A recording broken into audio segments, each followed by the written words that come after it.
이 시간 하나님께서 우리에게 주시는 말씀은 에베소서 6장 1절부터 4절까지 말씀입니다. 신약 성경 316면입니다. 에베소서 6장 1절에서 4절까지 말씀, 제가 말씀을 봉독해 드리겠습니다. 자녀들아, 주 안에서 너희 부모에게 순종하라. 이것이 옳으니라. 내 아버지와 어머니를 공경하라. 이것은 약속이 있는 첫 계명이니 이로써 내가 잘되고 땅에서 장수하리라. 또 아비들아, 너희 자녀를 노엽게 하지 말고 오직 주의 교훈과 훈계로 양육하라. 아멘. 사랑하는 성도 여러분, 지난 한 주간 은혜 중에 평안하셨습니까? 앞뒤 좌우로 서로 반갑고 기쁜 마음으로 한번 인사 나누겠습니다. 반갑습니다. 사랑합니다. 축복합니다. 잘 오셨습니다. 오늘 말씀을 생각하면서 한번 따라하겠습니다. 주 안에서 믿음의 가정을 든든하게 세워 나가겠습니다. 아멘. 5월은 가정의 달이면서 오늘은 어버이 주일입니다. 우리 가운데 부모님이 생존해 계시는 분도 계시고 생존하지 않은 분도 계시는데요. 사실 돌아가신 부모님을 생각하면서 여러분들이 만약에 그 부모님께 편지를 써 보낸다 이렇게 한다면은 아마 죄송하고 감사한 마음 가득한 눈물의 편지가 되지 않을까라고 여겨집니다. 그때는 몰랐는데 돌아가시고 나니까 부모님께 제대로 효성을 다하지 못하고 부모님이 원하는 대로 해드리지 못한 것 참 죄송하고 부끄러운 마음이 있기도 합니다. 어쨌든 여러분, 이 부모에게 효도하라는 것은 하나님께서 10계명 중에 1계명에서 4계명은 하나님을 향한 계명이고 5계명에서 10계명까지는 사람을 향한 계명인데 이 땅의 사람을 향한 계명 중에 가장 큰 계명이 부모에게 효도하라는 말씀이고 이것을 하나님께서 약속하고 상급을 주시기까지 하나님께서 예고하신 중요하고도 가장 중요한 이 땅의 계명이다라고 할 수 있습니다. 그렇다면 주 안에 있는 믿음의 가정, 부모님께 어떻게 본문에서는 효도를 다할 것인가를 말씀하고 있습니까? 먼저 부모님께 순종하라 이렇게 말씀합니다. 1절 말씀에 자녀들아 주 안에서 너희 부모에게 순종하라. 이것이 옳으니라 그랬습니다. 주 안에서, 주님 안에서 순종하라는 거죠. 근데 여기에서 이제 순종하다는 말, 헬라어로 휘파쿠라는 말인데요. 이 말은 휘포라는 말, 언더라는 아래 이런 말이고요. 그 다음에 집중해서 듣다, 배우기 위해서 듣다라는 아코 말의 합성어입니다. 그래서 순종하다라는 말은 누군가의 밑에서 경청하여 듣다라는 그런 의미가 있다라고 할 수 있습니다. 골로새서 3장 20절 상반절에 자녀들아 모든 일에 부모에게 순종하라 그랬거든요. 그래서 우리가 정말 부모님의 말씀을 아래에서 공경하듯이 위로 바라보면서 순종하는 것은 그저 내가 원하는 것만 순종하는 것이 아니라 모든 일에 순종하시기를 우리가 하나님께서 바라는 것을 볼 수가 있는 것입니다. 그래서 신명기 5장 16절에 같이 한번 읽어보겠습니다. 시작. 너는 내 하나님 여호와께서 명령한 대로 내 부모를 공경하라. 그리하면 내 하나님 여호와가 내게 준 땅에서 내 생명이 길고 복을 누리리라. 아멘. 여러분, 부모는 자격을 갖췄다기보다는 부모 자체이기 때문에 공경하라라는 거죠.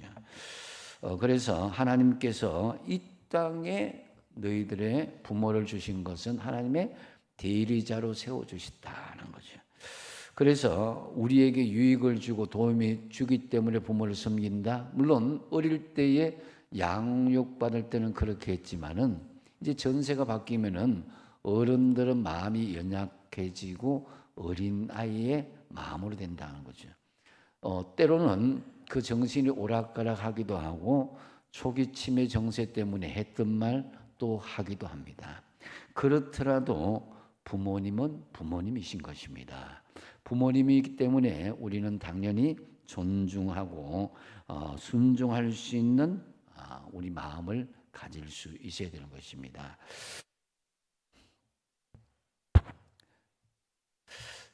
그래서 여러분 성경에 부모님께 효도를 다한다는 것, 이것은 사실 우리 주님께서 이 땅에 그 동일선상에 하나님과의 그런 위치에서 부모님을 두어서 순종하기를 원하는 것입니다. 그 순종의 대명사 중에 아버지 아브라함에게 순종한 이삭의 모습을 들 수가 있습니다. 창세기 22장에 보면은 아브라함이 100세에 낳은 아들 이삭을 모리아산으로 하나님 앞에 번제를 드리러 가죠. 근데 3일 길을 걸었는데 아들 이삭은 한마디도 반응하지 않았다고 그랬습니다. 그런데 이 당시에 이삭의 나이는 20세의 아주 혈기가 충만한 청년이었고, 또 아버지는 120세가 된 아주 정말 노인이었고 힘이 없는 그런 상황이었습니다. 그랬을 때에 아브라함이 이삭에게 아들아, 하나님이 너를 제물로 바치기를 원하신다, 이렇게 말씀했을 때 그때 이삭은 아버지 노망 드셨어요? 아버지 지금 정신이 지금 어떻게 된 거 아닙니까? 이렇게 하지 않았죠. 그죠? 아무 말 없이 이 번제라는 것이 잘 모르는 분이 계신데 그 간단한 제사가 아닙니다. 목을 다 날리고 팔도 날리고 다리도 날리고 배도 이렇게 가르고 창자를 꺼내고 거기 각을 이렇게 떠서 태워서 드리는 제사입니다. 여러분 아들 무룡산에 그걸 드릴 수 있죠? 말씀이 없으시. 자, 이게 너무 끔찍한 일이거든요. 하나님이 왜 이런 걸 하실까? 물론 하나님은 아들 이삭을 바치라는 건 본심이 아니었어요. 그렇지만은 중요한 것은 하나님께서 그 믿음을 확인하고자 했고, 또 이삭은 부모님을 향한 그 효성의 마음이 너무나 지극하셔서 아버님이 하시고자 하면 다 뜻이 있겠지 하면서 그대로 순종했다라는 거죠. 그래서 이 순종이라는 것은 내가 마음에 들 때만 순종하는 것이 아니라 마음에 들지 않을 때도 순종하는 것, 모든 것에 순종하는 것이 진정한 순종이다라는 거죠. 요즘 사회 법도가 무너져가는 여러 가지가 이유가 있겠지만은 가장 큰 이유는 바로 가정의 효가 무너졌기 때문이다라는 것을 살펴볼 수가 있습니다. 부모에게 먼저 순종하지 않는데 사회의 질서에 순종할 수 있겠습니까? 사회의 어떤 법망에 제대로 순종할 수 있겠습니까?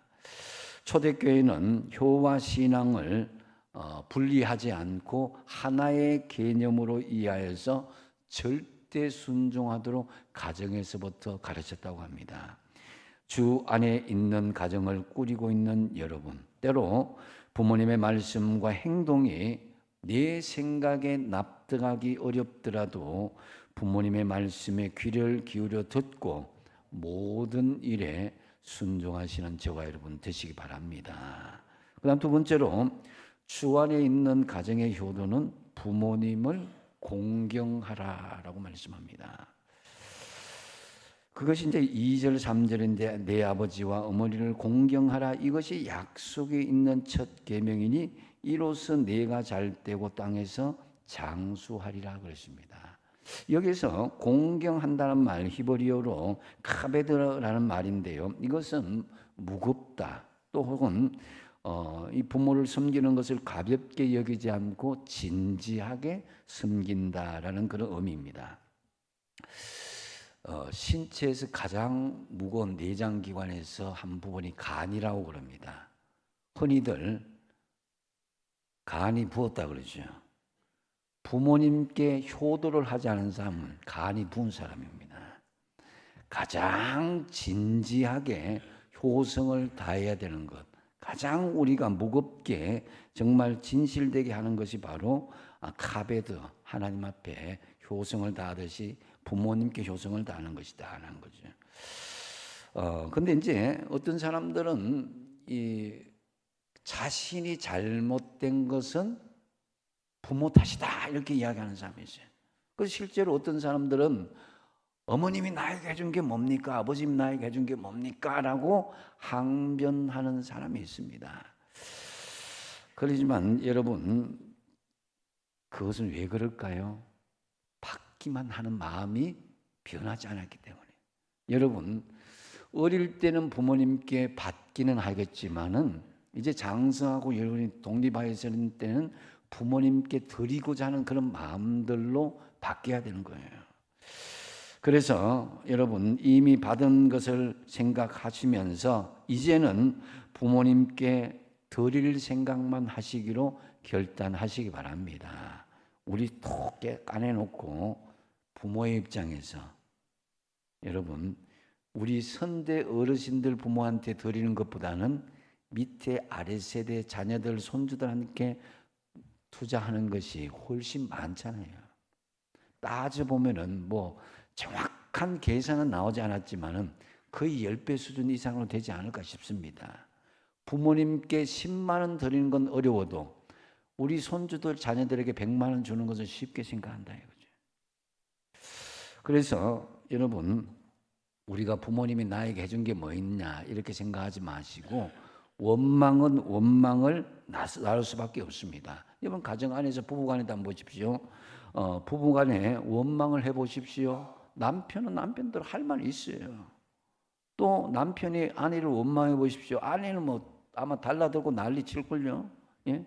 자녀들을 한번 원망해 보십시오. 또 자식들은 또 할 말이 있어요. 또 원망하는 말들이. 또 이웃 친지들과 관계에서도 마찬가지입니다. 원망하고 불평하면 다 부딪히고 할 말이 있어요. 그렇기 때문에 여러분들은 그것을 유연하게 받아들일 수 있어야 된다. 우리가 성령을 받을 때에 내가 너희들에게 부드러운 마음을 줄 것이요 그랬습니다. 봄에 씨앗이 심기기 위해서는 땅을 뒤집어 갖고 부드럽게 해야 씨가 잘 심겨지듯이 우리의 마음이 부드러워지는 것이 순종하는 마음이다라는 거죠. 그렇기 때문에 여러분이 먼저 여보 내가 미안해. 내가 더 잘할 수 있었는데 미안해. 이렇게 하면은 설사 아내가 남편이 잘못한 게 있더라도 더 마음이 미안해지잖아요. 부모님께도 마찬가지입니다. 부모님이 혹이 여러분에게 학대를 하기도 하고 또 여러분에게 잘못한 것이 있다 하더라도 제가 효성을 다하지 못했습니다. 제가 더 잘하겠습니다. 이렇게 무조건적인 순종의 자세를 나가면요 부모님 마음이 더 미안해져요. 그렇기 때문에 여러분 여러분의 삶의 환경 가운데에 부모님의 마음은 내리사랑입니다. 여러분 좀 연세 드신 분들 60세 이상 이렇게 드신 분들 핸드폰 메인 사진 누구예요? 아내가 있는 사람은 대단한 사람입니다. 배우자가 있는 대단한 사람입니다. 대부분 누구예요? 손주들이나 자식들이 다 차지하고 있잖아요. 그게 뭐예요? 내가 그만큼 자식들을 사랑한다는 거예요. 뭐 자식들이 알아주기 때문에 사랑한다 그거 아니잖아요. 무조건적인 사랑인데 그렇다면 우리도 부모님께 조건 없이 사랑할 수 있어야 되는 것은 당연한 것이다라는 거죠. 창세기 47장 12절 한번 읽어보겠습니다. 시작. 또 그의 아버지와 그의 형들과 그의 아버지의 온 집에 그 식구를 따라 먹을 것을 주어 복량하였더라. 아멘. 이게 누굽니까? 요셉을 이야기하는 거예요. 요셉은 자기 형들에게 노예로 팔려갖고 이방 땅에서 감옥 생활도 하고 너무나 거칠고 험한 노예 생활을 했는 그런 사람에도 불구하고 하나도 원망하지 않았습니다. 오히려 형들을 복량하고 아버지를 공양하고 섬겼다는 것입니다. 그러니까 요셉이 축복을 받을 수밖에 없는 것입니다. 여러분, 분하고 억울하고 원통한 거 생각하지 말고 부모님은 부모님 자체로 낳아주신 것만으로도 감사하고 잘 복양하시기 바랍니다. 그러면 그 축복이 여러분에게 돌아가게 돼 있다 이거죠. 잠언서 3장 9절 말씀에 내 재물과 내 소산물에 참 익은 열매로 여호와를 공경하라 그랬습니다. 이 하나님을 공경하는 말씀에 이 공경하라는 이게 히브리어도 똑같이 카베드다라고 이렇게 표현하고 있습니다. 결국 뭡니까? 부모님께 공경하는 것과 하나님께 공경하는 것이 같은 의미에서 단어로 사용되어지고 있다는 거죠. 그래서 여러분 10계명 중에 약속 있는 이 10계명 중이 바로 5계명, 이 땅에서 가장 큰 계명으로 치는 부모에게 효성을 다하는 것입니다. 신명기 5장 16절 같이 한번 읽어보겠습니다. 시작. 너는 내 하나님 여호와께서 명령한 대로 내 부모를 공경하라. 그리하면 내 하나님 여호와가 내게 준 땅에서 내 생명이 길고 복을 누리리라. 아멘. 이 약속 있는 첫 계명을 다시 리바이벌하고 다시 이제 반복한 것이 오늘 본문 2절 3절 말씀인 거예요. 그래서 여러분 특히 보이는 부모님께 공경하지 않는 사람이 보이지 않는 하나님을 공경한다? 그건 거짓말이에요. 그 증거가 요한일서 4장 20절에 보면 이 말씀이 있습니다. 누구든지 하나님을 사랑하노라 하고 그 형제를 미워하면 이는 거짓말하는 자니 보는 바 그 형제를 사랑하지 아니하는 자는 보지 못하는 바 하나님을 사랑할 수 없다 그랬습니다. 여기서 그 형제를 대신 그 부모를 집어넣으면 똑같은 말씀이 되는 거예요. 누구든지 하나님을 사랑하노라고 그 부모를 미워하면 이는 거짓말하는 자니 보는 바 그 부모님을 사랑하지 않은 자는 보지 못하는 바 하나님을 사랑할 수 없다라는 거예요. 그래서 여러분 우리가 때로는 부모님과의 관계에서 상처받는 경우가 있어요. 실제로 제가 살았던 동네에서요, 저 말고는 대부분 두들겨 맞더라고요. 전 깜짝 놀랐어요. 저는 그냥 다 부모님이 그러려니 했는데 그때 무슨 억한 심정이 있었는지 부부싸움 나왔고 엄마가 화나면 자네들 머리 쥐어박고 부지깽이로 때리고 막 그렇게 하는 기억들이 나요. 뭐 미워서라기보다도 그게 문화였던 것 같아요. 근데 문화가 좀 많이 바뀌었어요. 그죠? 지금 그렇게 하면 큰일 나죠. 근데 여기 계신 분들 중에 부모님한테 상처받은 분이 적잖게 있을 것입니다. 왜냐하면은 그 어른들은 일제시대를 거치고 6.25를 거쳤기 때문에 그 부모에게 제대로 사랑받을 시간들이 없어요. 특히 50년대 6.25 전후의 그 세대들은 보면요, 많이 죽었어요. 본인 먹고 살기 힘든 그 어려운 시대에 너무나 정말 조금 금피를 하면서 막 목피를 하면서 너무나 힘들게 살아왔죠. 그런 가운데에 하다 보니까 자식에 대한 그런 양육에 대한 시간이, 사랑을 하는 그 시간이 없었다 이거죠. 그걸 입장 바꿔 생각하면은 부모님이 많이 고생스러웠다 이 생각을 해야지. 부모님이 나에게 해준 게 뭐 있는데, 부모님이 나에게 도와준 게 뭐 있는데, 이런 생각을 하고 나는 혼자 자수성가했다 그렇게 생각하면 안 되는 거예요. 그래서 여러분 히브리서 12장 9절 8절 9절 말씀 같이 한번 읽어보겠습니다. 시작. 징계는 다 받는 것이거늘 너희에게 없으면 사생자요 친아들이 아니니라. 또 우리 육신의 아버지가 우리를 징계하여도 공경하였거든 하물며 모든 영의 아버지께 더욱 복종하며 살려 하지 않겠느냐. 아멘. 여러분 징계하고 때리고 잔소리하고는 건요, 사랑이 있기 때문이에요. 근본적으로 방법이 좀 무식하고 방법이 좀 이렇게 좀 터프한 그런 경향이 있더라도 결국은 관심이 있다는 거예요. 그래서 그런 것 때문에 상처받았다고 그냥 그걸 끌어안고 있으면 안 되고, 장성한 여러분이 이제 부모님을 끌어안고 공경할 수 있어야 된다는 거죠. 그래서 부모님을 공경하지 않는 것을 여러분 쉽게 생각하지 말아야 됩니다. 굉장히 무서운 말씀들이 많이 있어요.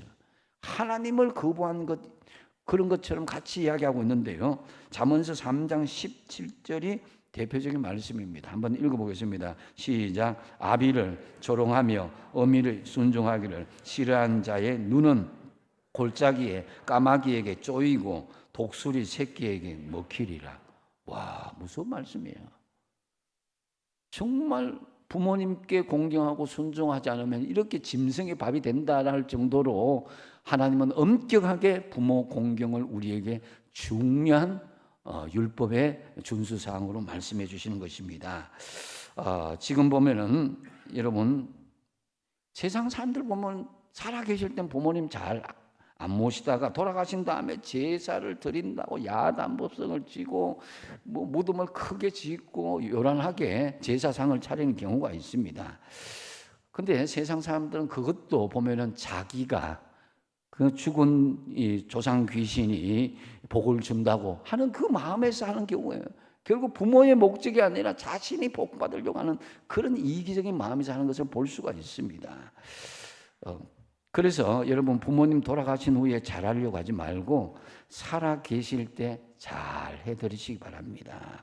부모님이 돌아가시는데 아버님, 어머님 그 무덤 끌어안고 불효자는 웁니다라고 이렇게 울어본들 소용이 없습니다. 효는 부모님이 살아 계실다는 거예요. 그래서 참으로 주 안에 있는 가정으로 부모님을 진심으로 공경하는 효를 실천하는 여러분의 가정이 되시기 바랍니다. 세 번째로 주 안에 있는 가정의 효도는 자녀를 주의 교훈과 훈계로 양육할 때 그렇게 효성을 다하는 자녀가 될 수 있음을 말씀하고 있습니다. 여러분 4절에 또 아비들아 너희 자녀를 노엽게 하지 말고 오직 주의 교훈과 훈계로 양육하라 그랬는데 여기서 아비들아라는 말씀에서 양육의 주체가 누구인가를 분명히 밝히고 있습니다. 되게 가정에서 자녀들을 양육하는 사람은 어머니다, 엄마다 이렇게 생각하지만은 성경적인 원리에서는 가정의 양육의 주체는 누구라고요? 아버지입니다, 아버지. 그래서 요즘 보면은 아버지의 부재 현상 때문에 가정에 참 문제가 많이 생깁니다. 여러분, 아버지 된 여러분에게 특별히 부탁드립니다. 아버지가 먼저 가정의 예배 회복에 앞장서 주시길 부탁드립니다. 아버지가 먼저 말씀에 듣기를 힘쓰고 아버지가 먼저 기도하기를 힘쓰고 아버지가 먼저 신앙의 본을 보이는데 힘쓸 때에 가정에 하나님의 은혜의 역사는 넘치게 될 줄로 믿습니다. 그런데 여러분 4절에 보면은 주 안에 있는 가정으로 부모가 자녀에게 효를 다해야 한다면 어떻게 양육해야 될 것인가? 이거에 대해서 세밀하게 몇 가지로 말씀하고 있는데요. 먼저 노엽게 하지 말고 양육하라 그랬습니다. 4절 상반절에 보면 또 아비들아 너희 자녀를 노엽게 하지 마라 그래요. 여러분 청소를 안 하는 사람이 좋습니까? 청소해주고 잔소리하는 사람이 좋습니까? 경험해 보셨죠, 그죠? 차라리 그 잔소리 할 거면 청소하지 마라 그러잖아요. 그런 사람이 있어요. 예? 여러분 일 잘하고 요거도 먹는 사람이 있어요. 근데 자녀들에게 용돈 주고 잘해주고는 잔소리 하다가 그거 다 날리는 경우가 있다는 거예요. 그게 그 말이에요. 4절 상반절 아비들아 너희 자녀를 노엽게 하지 마라 그랬는데 노엽게 하다는 이 헬라어 파르조키도라는 말은 노엽도록 책망하다는 거예요.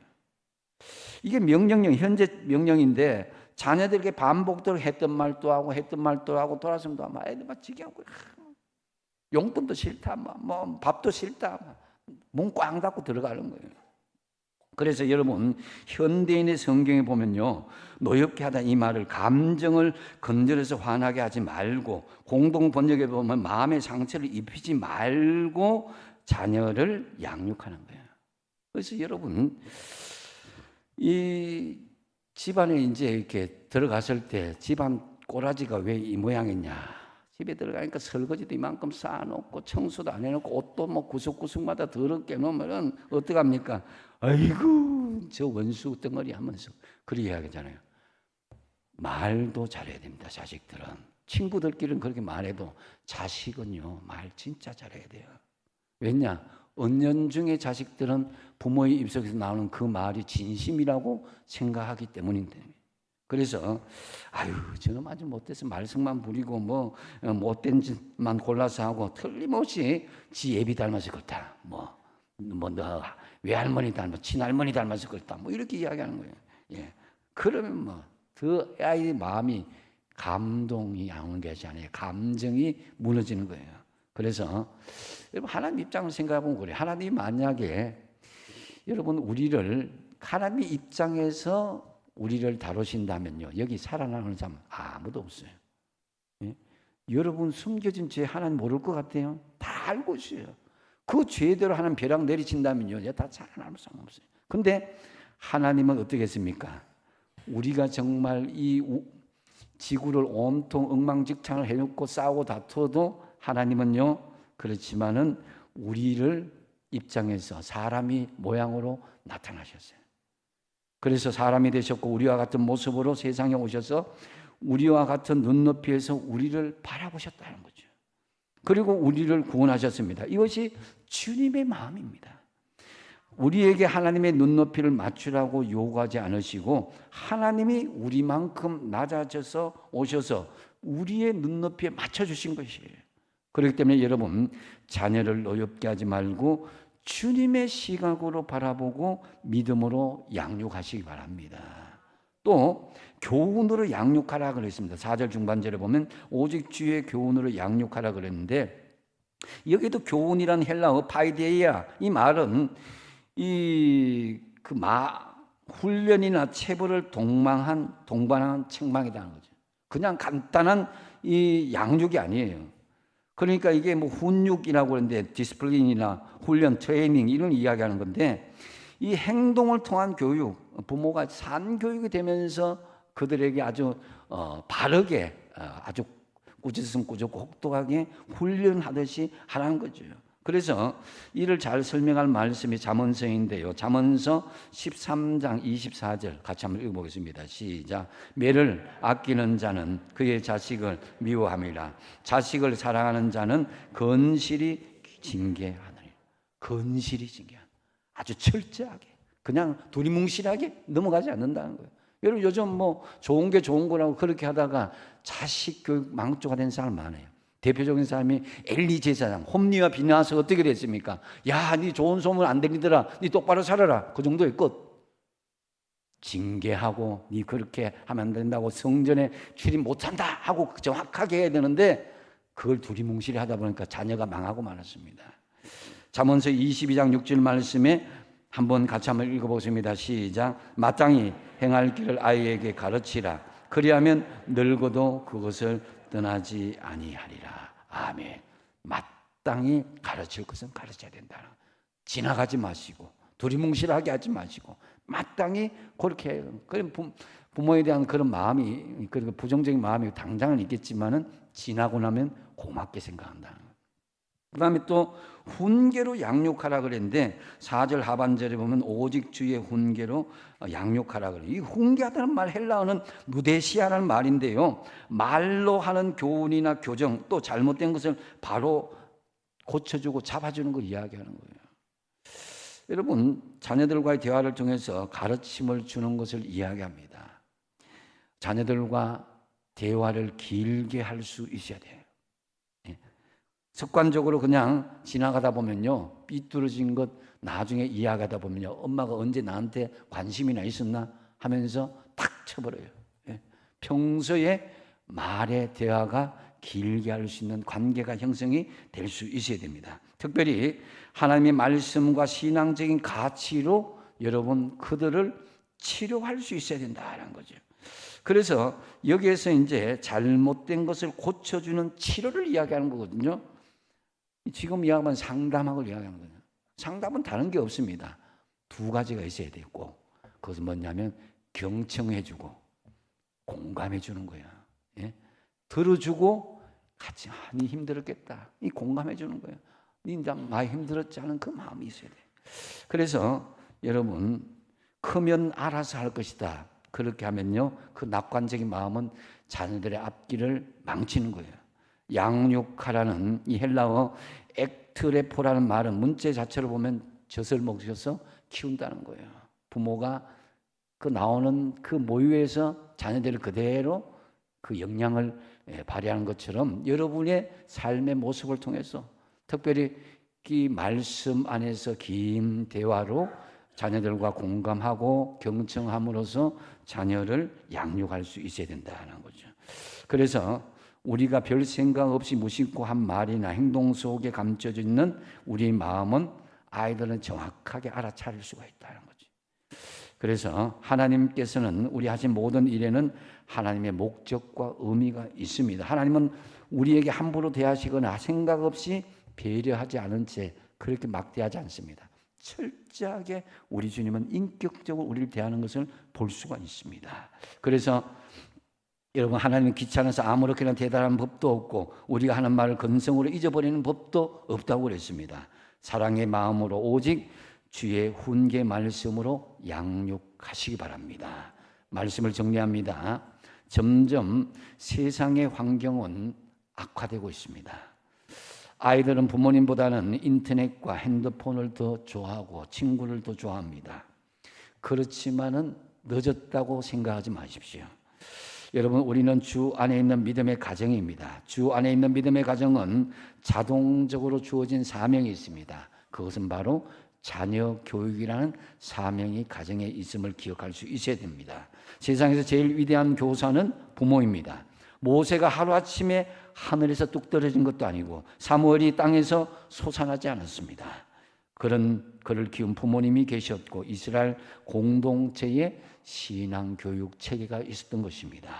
주 안에 있는 믿음의 가정은 부모님께 어떻게 효도를 잘할 수 있다고요? 첫 번째로 부모님께 순종하라. 순종하되 모든 일에, 내가 원하는 것이든지 원치 않는 것이든지 모든 일에 순종하라. 두 번째로 부모님을 공경하라고 그랬습니다.